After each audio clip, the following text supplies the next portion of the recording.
Richard Tsvangirai, mwana wavaMorgan Tsvangirai, afunga kutevera matsimba ababa vake and has launched his campaign as CCC candidate for Norton constituency.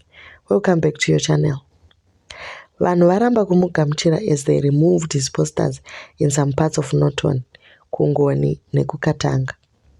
His manifesto is based on clean hands and a new start. And his main focus is on free education, equal opportunities, and access to healthcare.